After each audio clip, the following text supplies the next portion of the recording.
اور پر غریب بل دی، اور پر غریب بل دی، د هر نغري ځګر کې د یوې ساه ټپیزګیر وي لکه ناروغ ماشوم سلګۍ وهي. د هرې ساه په پښو کې د زولنو د شرنګ چوپتیا غږیږي. د شرنګ چوپتیا کې لمبې د سیورو پلونه سوځي. دوزخ دوزخ شیبې لکه عذاب د قبر دلته ورو ورو تیریږي. دلته یوه ورځ د زرګونه کاله، دلته یوه ورځ د زرګونه کاله داسې شپې نشته چې څوک خوب وکړي. دلته زرګونه کاله غږ د چوپتیا په اسارت کې اوږدې شپې په شوګیرۍ تېروي. دلته تاریخ دی د زرګونو کالو.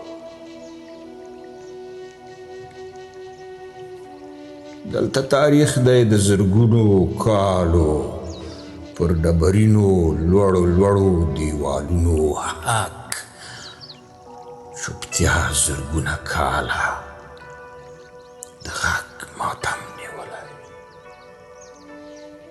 دلته محکومه ساه د وږمو ډک سهار ته لارې څاري. کاشکې یو څوک راشي، کاشکې یو څوک راشي، سپین کټوری د سپېدو وچړپوي چې څاڅکي څاڅکي رڼا د ازل تږو باندې واورېږي. سپین آیتونه زموږ د ښار د دیوالونو پر سایو ولیکي. کاشکې یو څوک د سحرونو او وږمو بګۍ کې راشي.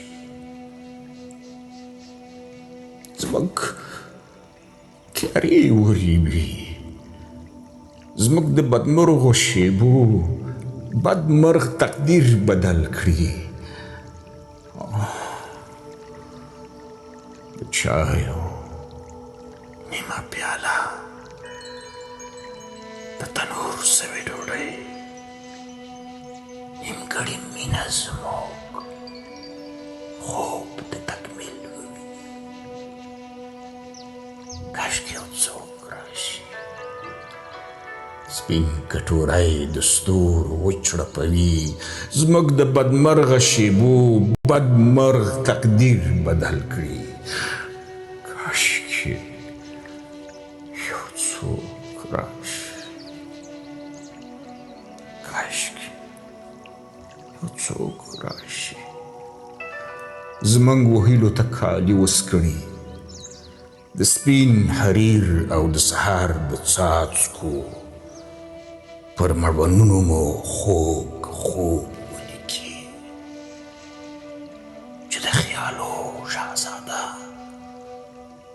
د اوږد سفر څخه راشي، پلونه کې شپې راشنې شي، د مړوندونو پر وریښمینو بالښتونو باندې سر کیږدي.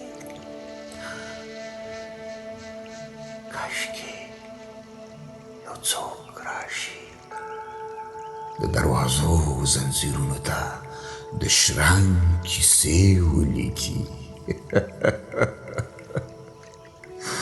کاشکې یو څوک راشي، د دروازو زولنو ته د شرنګ کیسې ولیکي.